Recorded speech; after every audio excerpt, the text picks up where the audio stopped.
Good morning बच्चों। बेटा revision के तौर पे आज हम भोला राम का जीव पाठ पढ़ने जा रहे हैं। भोला राम का जीव। बेटा ये बहुत ही रोचक पूर्ण कहानी है भोला राम के जीव की।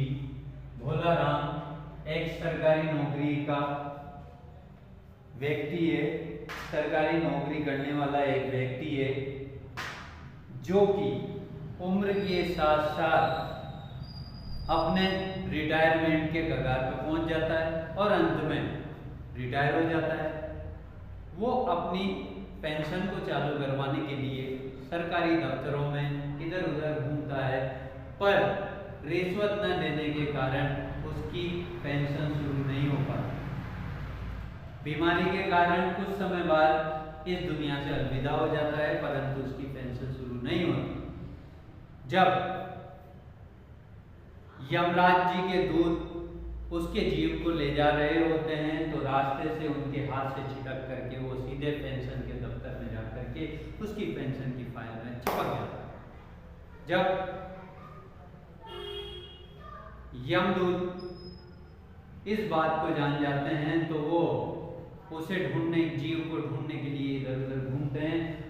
इस बात की चिंता यमलोक में लगभग 2-3 दिन हो जाने के बाद यमराज जी को और चित्रगुप्त जी को होने लगती कि वाकई में यार ये घटनाक्रम कैसे हुआ, कहाँ हुआ, क्यों हुआ।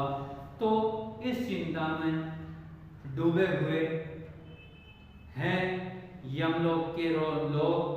अब वहां पर इतने में नारद जी का आगमन होता है। नारद जी सारा वृत्तांत सुनने के बाद कहते हैं कि भाई मैं जाता हूँ आपकी समस्या का निदान करने के लिए। ठीक है। नारद जी अपनी वीणा को लेते हुए नारायण करते हुए पृथ्वी लोक पर आते हैं और भोला राम के घर की ओर प्रस्थान करते हैं। वहां पर पता चलता है कि भाई बीमारी के कारण जो है भोला राम जी चल बसे और उनकी पेंशन भी शुरू हुई।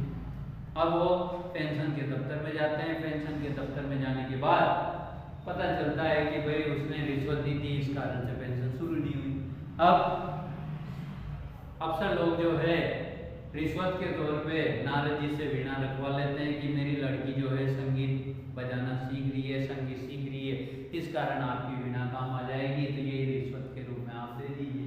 नारद जी दे देते हैं। अब बाबू जो है साहब जो है बाबू से फाइल मंगाते हैं भोला राम की। नारद जी से दोबारा पूछते हैं कि भाई किसकी फाइल मंगानी है, कि भोला राम की। तो फाइल से आवाज आती है कि कौन पुकार रहा है, डाकिया है कि मेरी पेंशन का ऑर्डर लेकर के।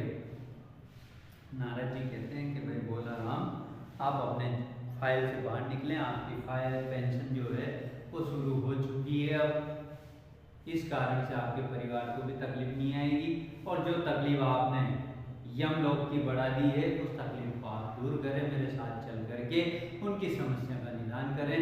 जब भोला राम की पेंशन शुरू हो जाती है तो यमलोक पहुंचने के बाद सबकी चिंता दूर हो जाती है।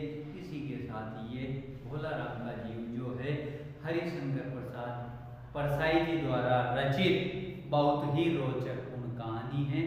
ठीक है बेटा, इस कहानी से ये शिक्षा मिलती है हमें कि इस संसार में जो है सरकारी कार्यालयों में बिना कुछ ले दे के कार्य नहीं किया जा सकता, उस पर टीका देते हैं। ठीक है बेटा, धन्यवाद।